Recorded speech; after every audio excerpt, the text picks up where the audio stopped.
This is working. Yeah. Okay. Yes, it seems to be. 5, 4, 3, 2, 1. I'm John Miglash for the WDMA, and we're going to be talking about the internet and stuff. So I need a new intro. And so here we go. Let's see what I got cooked up here. Here's a Ikea ad, and it's a little bit raw compared to their normal stayed beautiful interior shots. Okay, $49 or 49 euros. There's a little girl on the rug, a hassock for $5, I think. Look, wow, so pretty, she says. Life's not like an Ikea catalog. $79 for couch covers, machine washable.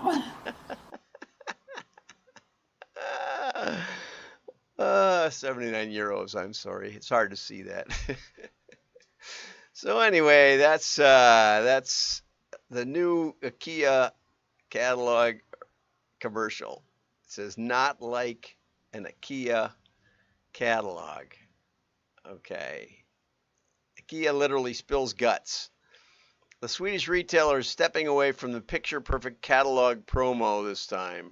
So at least they mention the word catalog. I think that's great.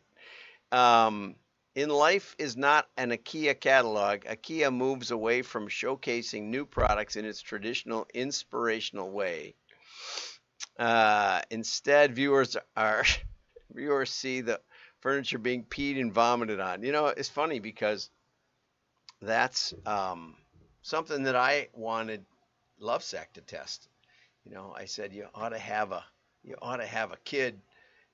They did it actually. They did it. A kid eating M&Ms on the couch in the midst of spilled spaghetti or something like that. I'm not going to say how it did, but it pays to test, right? You always wonder how I'm going to loop this back to testing and direct mail, right? Okay, the spots signify that IKEA's products are designed for life's big and small challenges. Annika Morchaste, head of marketing communications at IKEA Norway, said IKEA products are made to let you handle the everyday because we believe that both furniture and your home are meant to be used. Right. Life isn't always tidy and neat and tidy, so we think it's great that the campaign can reflect just that. Well, okay, so that's kind of fun. Okay, now next we're going to go to a junk mail article, and I've always been a fan of junk mail. You think about it, I try to clean my workbench or my garage, and I end up just resorting it because how could I possibly throw away that used rubber band or or something? And every now and then, there's this. I used some epoxy last night that I hadn't used in years, and it came out of the tube if you put the tube in a vise. So you just never know. Okay. So this is from Michael Coren from the Washington Post, which is kind of cool. I don't cite the Washington Post that much. Um, so he got a plea. I doubt if it was a plea. It was probably an invitation to embark on princess cruises. Pre-approved credit card offers from banks I'd never heard of, and that, of course, can be also because your bank changed names. My bank has changed names 3 times or 4 times in the last decade or so. Okay, now they're at Bank 59 because they were founded in 1859, which we may loop back to later. No, it's in this article. Okay, so anyway, in a furniture catalog from Lulu in Georgia. Some weeks more than a dozen pieces of unsolicited marketing mail, aka junk mail. And again, I like that name because it's empowering, although I've gotten in plenty of trouble for saying that. And believe me, at $1 per piece or so, let's say that's a pretty good average. Maybe it's a little less than that. We don't send it out thoughtlessly. We do care. And even unaddressed resident mail is usually mailed by a local merchant so that they're not they're not sending it to everyone in the United States. They're sending it just to their town, right? And just remember, though cleaning your workbench, you can't throw anything away. You can always throw the junk mail away. It's empowering. I remember going to Dublin and Airbnb, and it had a little brass plate, beautiful brass plate. I took a picture of it. No junk mail over the postal slot. So anyway, and that may be enough in the UK. I don't know. Okay, so in the United States, mail volumes peaked in 2011. I thought business mail or whatever peaked in 2007 myself, but roughly 63 billion catalogs, postcards, credit card offers, and coupon booklets arrived in America's mailbox last year. That's 62% of all U.S. household mail. Okay? So he says it takes a heavy toll. Americans receive 41 pounds of junk mail each year, which, spread over a year, what's that, 52 weeks, so 40 divided by 5 is 8, so it's, 0.8 pounds a week, 0.8 pounds, so it's, a couple of pieces a week. And it seems so funny. They talk about 80 to 100 million trees, but I love corn on the cob. It's the season just about pretty much over, but nobody laments corn stalks being cut down. You know why? They grow back. Every year we can plant new corn stalks. You know what? With these trees that are being cut down, these are not virgin sequoias or something like that. They're not 1,000-year-old, Pacific pine tree or something. These are crops. These are crops. These are taking CO2 out of the air and putting it into paper and putting the paper into a landfill. So we're sequestering CO2. I always wonder about these claims. But anyway, this is a crop. Remember that, Michael. We plant more trees. They're coming up for this year. It's just a crop. It's a crop. And those managed forests aren't the ones that are bursting into flames in California either. It's the neglected forests that they let fill up with guck. Anyway,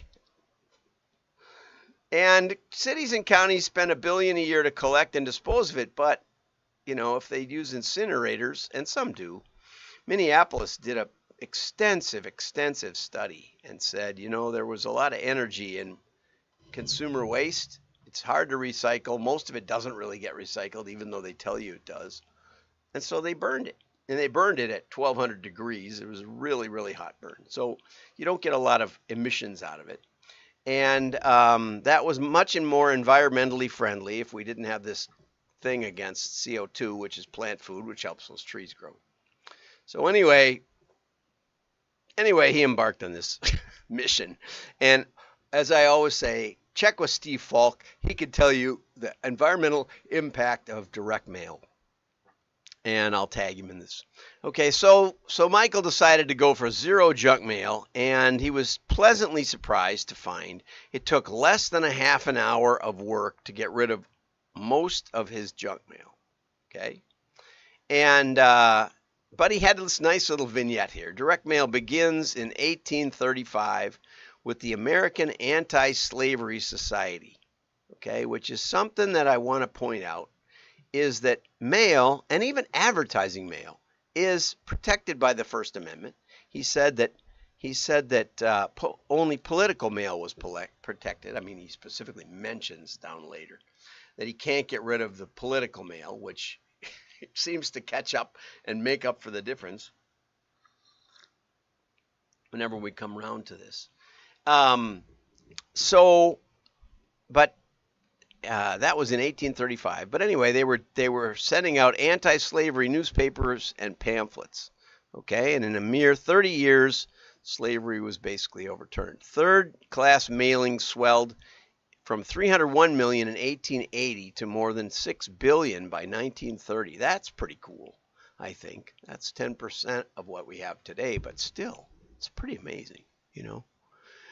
Junk mail is the lifeline for the post office. It produces about 20% of the agency's revenue. He blames the U.S. Postal Service, but you could blame Congress in this article. Congress said that they had to pay for the postal service, and so they granted marketers preferential access to your mailbox at 1/3 the cost. But that's a little bit of a misnomer, because in marketing mail, we do a lot of the preparation. We put it in carrier route order, for example. Okay, so you can have a stack of mailers, but they're going in the right order, and so, you know, never mind. Anyway, the second reason your mailbox is stuffed with advertisements, here's a great point, is they work. People have little choice but to sort through their mail. In other words, engagement. You have to engage with your mail, even if you don't want to, even if you call it junk, even if you throw it immediately in the trash. You have to look at it. Okay. The Postal Service estimates 2/3 of households read or scan their junk mail, while 11% respond to mailers. Given the large increase in advertising mail volume since 1987, the Postal Service, in its 2020 household diary study, found it seems clear that U.S. households read more advertising mail now than in the past, and most prefer it to digital advertising. Okay, but here's how you get rid of it if you really want to. The Association of National Advertisers has an opt-out, which is called dmachoice.org, and there's another one which I hadn't heard of before, actually. It's called Opt-out Prescreen, and that's so you can stop insurance mailers. The other one probably will stop it. ANA says it'll stop 80% of promotional offers. Okay, now be careful. Some of those dear catalogs that you don't think of as junk mail, that's the tricky part, right? My wife thinks of my Cabela catalogs as junk mail, but I think of her Chadwicks of Boston as junk mail. I'd happily throw hers out, but I don't want her to throw mine out. So junk mail is partly in the mind of the beholder. Think about that. And this guy really, there's also catalogchoice.org. It's free. You can specifically opt out. I bought an annual subscription to Paper Karma for $25. You take a photo of the mailed item, and then algorithms try to identify the sender, and you can manually correct errors, but you can instantly send the advertiser an opt-out request. This Michael was serious, okay? And so how did it work? He says, I'm still getting a trickle, but basically it worked like crazy, and my only regret is I didn't try it years earlier. So it worked out. Anyway, there you go. A success story. Okay, this one is from Sarah Fletcher. I promised to cover it today. It's got a lot of depth in it, and so you probably want to go over to wdma.org and subscribe, and then you have access to the show notes every day, which is probably worthwhile. I shorten this up for you, but there's a lot of meat in these things, and I wouldn't have picked them if they weren't any good. So AI can create an almost infinite series of websites with SEO designed to rank well with Google and other search engines in less time than it takes a person to come up with a good keyword strategy. Okay? That's the meat of the article. Okay? Sites that use AI to manage SEO will outperform sites that are created by humans. Okay? Got that? And it's going to be a big problem because the proliferation of machine-made sites was only limited by the people they could hire to create more sites. You know, I see sites like, this is what they looked like then, see what they look like now, and it's a collection of 50, Hollywood stars 50 years later or something. And the one that you were curious about, like Valerie Bertinelli, who I probably had a crush on when I was a teenager or something, she isn't even in the list. Okay. So I've learned to avoid those clickbait ones. Um, but here's the bigger problem. If you say, well, if they're going to do it, I'm going to do it. If all legitimate sites are using AI, how will the search engine sift through the churn and clutter to determine where to send searchers?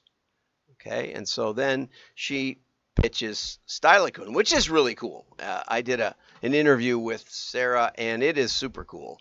It really does make, you know, web-based catalogs are mostly ugly and dysfunctional, and she really has a way to elevate your Shopify store if you have one. So I really highly recommend that you check out Styliquin. I think it's styliquin.com. It's down in the bottom of the article, I think. So what she thinks is going to happen is that you're going to get engagement as a test for the viability, the rank of the site. She says, you know, how long do people stay on there? Customer engagement is the hardest metric to fake. Now, you know, I don't know. She didn't cite a link for that, but I am a follower of Dr. Augustine Fu, and he talks about how the bots, you know, for the people that want to elevate their site by traffic, right? So a lot of fraudulent sites hire bots to come to their site, and they teach them to click around like human behavior, click on areas. Now, Dr. Fu has some ways to find them because they click on the same areas more than once, sort of thing. But if you don't have fancy stuff to catch those bots, they look like they're browsing the site, they're clicking on links, they're going up and down the menu. Maybe they're even placing orders. You know, they may abandon the cart, but a lot of times Google can't quite follow it that far, you know. And so it may even fake Google into thinking that they ordered. So it isn't that hard to fake if you have an army of bots, but it requires a second order level of AI, right? The first order is building the site. The second order is sending traffic to the fake site. But so you've got a combination of multiple sites linking to each other and bots going back and forth and happily shopping all day. Okay, so I don't know that this is going to solve it, but I do suspect that Land's End and LL Bean and others, Google knows are real. Google can tell, you know, the 40-year-old sites or more. But what's the solution? What's the solution? Well, she says the solution is make the website fun to shop. That's true. Once you get them there, make sure there's real content. Oh, here it is. How to increase engagement without spending a fortune. And a bunch of links. And I think these are live, but if they're not, you know, it's Styliquin. But she says you're going to have to advertise more. And what's the best way to advertise? My style consultant called me and she said, hey, I got the Amazon Toys We Love list. Toys We Love catalog. And she told me over the phone, she was all excited. I said, well, that's kind of dumb. You don't have any kids. I'm trying to get at the Amazon list quality and database algorithms. And she said, oh, I buy toys for the grandkids, you know, her nieces and nephews, her nephew.